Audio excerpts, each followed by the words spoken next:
সঠিক কথা বলেছেন মাননীয় হাইকোর্টের জজ সাহেবরা।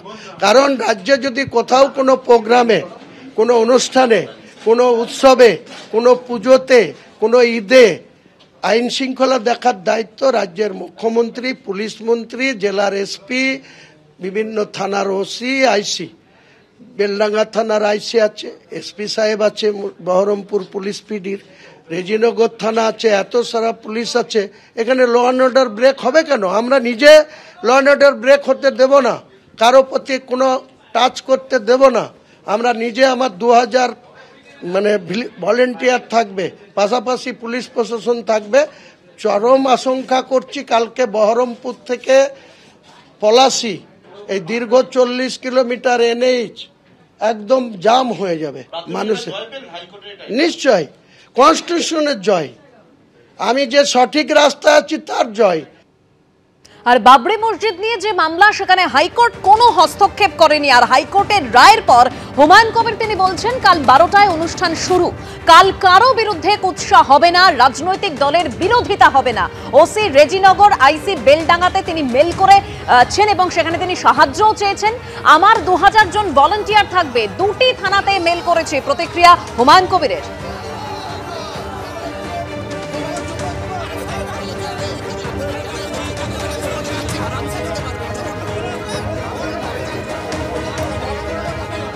কালকে অনুষ্ঠান 12টার সময় শুরু হবে। 2 ঘন্টার জন্য কোরআন তেলাওয়াত হবে, কোনো ভাষণ হবে না, কোনো দলের প্রশ্ন আসবে না, কোনো কারো বিরুদ্ধে কুৎসা হবে না, কোনো দলের রাজনৈতিক দলের কোনো বিরোধিতা হবে না। কালকে স্রেফ এটা 1 বছর আগে থেকে আমার এই শিডিউল ঘোষণা, ডিসেম্বরে। হ্যাঁ, মতে দিক না দিক আমি ওসি রেজিনগর, আইসি বেলডাঙ্গাকে মেল করেছি। আমার অ্যাপ্লিকেশন টাস্ক থেকে আমি জয়েন্ট সেক্রেটারি হিসাবে অ্যাপ্লিকেশন করেছি, সাহায্য চেয়েছি যাতে এখানে কোনো প্রবলেম ক্রিয়েট না হয় বা কোনো অশান্তি না হয় বা ল অ্যান্ড অর্ডার ব্রেক না হয়। আমার 2000 ভলেন্টিয়ার থাকবে। আমি 10,000 লোকের সামনে দাঁড়িয়ে থাকলে 10,000 লোক আমার বাইরে যায় না, আমি যা বলি তাই। পুলিশ কি বললো, আপনাকে অনুমতি দিল? অনুমতি দিয়েছে কি দেয়নি এখনো আমার কাছে না। কালকে আমি যথারীতি মেল করে দিয়েছি 2টো থানাতে, তারা কি করবে, তাদের কি অ্যাক্টিভিটিস হবে সেটা কালকে দেখা যাবে। তৃণমূল কংগ্রেস গতকালই তাকে সাসপেন্ড করেছে। একেবারে বহরমপুরে মুখ্যমন্ত্রী সভায় তিনি আমন্ত্রিত ছিলেন এবং সংবাদ মাধ্যমের কাছ থেকে এই সাসপেনশনের খবর গতকাল পান ভরতপুরের তৃণমূল বিধায়ক। আর আজই দল নিয়ে কোনো মন্তব্য করতে তিনি রাজি নন এবং একই সঙ্গে বলছেন আগামী 17 তারিখ বিধায়ক পদ ছাড়বেন তিনি। কি বললেন হুমায়ুন কবির, দেখুন। তৃণমূল ছাড়ছেন কবে? আপনি ছাড়ছেন? তৃণমূল তো আমাকে সাসপেন্ড করে দিয়েছে। তৃণমূলের তো আমি কোনো পোস্টে নেই, সাংগঠনিক কোনো জায়গায় নেই। আমি বিধায়কটা আছি, সেটা 17 তারিখে রিজাইন করে দেবো। এখন কি হুমায়ুন কবির তৃণমূলের সঙ্গে কোনো রকম কোনো যুক্ত নেই, কোনো যুক্ত থাকার প্রশ্নও নেই। তৃণমূলের সম্বন্ধে আমার কোনো কথা বলারও দরকার নেই। তৃণমূল আমাকে অপমান করেছে, অসম্মান করেছে। আমি বাবরি মসজিদ করব বলেছি, তার জন্য সাসপেন্ড করেছে। তৃণমূলকে এর জন্য খেসারত দিতে হবে। 26-এর ভোটে তৃণমূল কংগ্রেস প্রাক্তন হবে। বাবরি মসজিদ টসজিদ কোনো বিষয় নয়, ওটা আছিলা মাত্র। উনি আসলে তৃণমূলকে টাইট দিতে চেয়েছিলেন, কারণ তৃণমূল রাজ্য নেতৃত্ব নাকি ওনার কথা মতো চলেনি। তাহলে ভাবুন, বাংলার সংখ্যালঘু সমাজের আবেগকে নিয়ে ছিনিমিনি খেলতে চেয়েছেন তিনি। তাকে কোনো সত্যিকারের স্থায়ী সংখ্যালঘু মানুষ তার উপর ভরসা করবে, বিশ্বাস করবে? 10 কোটি মানুষ মমতা বন্দ্যোপাধ্যায়ের পাশেই ছিলেন, আছেন এবং চতুর্থবার মমতাদীর নেতৃত্বে, অভিষেকের সেনাপতিত্বে মা মাটি মানুষের সরকার গঠিত হবে। শুধু তাই না, ওনার নিজের বিধানসভায় তৃণমূল আগের বারের থেকে ডাবল মার্জিন নিয়ে জয়যুক্ত হয়ে ফিরে আসবে।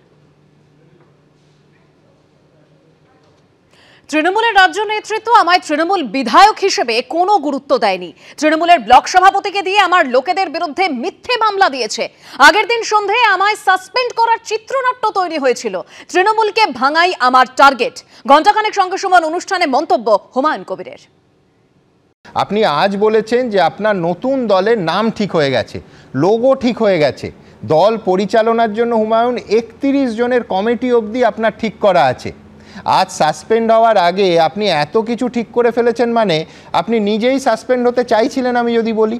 বরঞ্চ হুমায়ুন, আমি তো বলবো যে দলের মধ্যে থেকে আপনি নতুন দলের এই যাবতীয় প্রস্তুতি নিয়ে কার্যত তৃণমূল বিরোধী কাজই করছিলেন। তার কারণ সাসপেন্ড হওয়ার সঙ্গে সঙ্গে যদি আপনার নতুন দলের নাম ঠিক হয়ে থাকে, লোগো ঠিক হয়ে থাকে, দল পরিচালনার জন্য 31 জন মানুষকে আপনি ঠিক করে রাখেন, তাহলে তো তৃণমূলে আজ সকালে সাসপেন্ড হওয়া অবধি আপনি তৃণমূলেই ছিলেন, তাহলে তো সেটা দলবিরোধী কাজই হলো, মানবেন?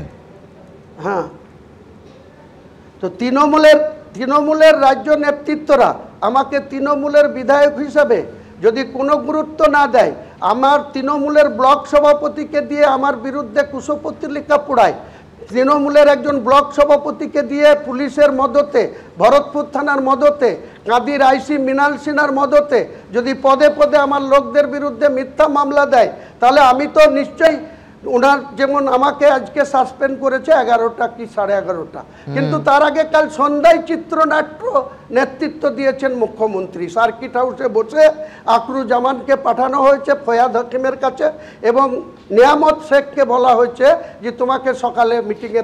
তাহলে আপনি বলুন, আপনার মূল উদ্দেশ্য বাবরি মসজিদ নয়, বাবরি মসজিদ আসলে একটা অ্যালিবাই।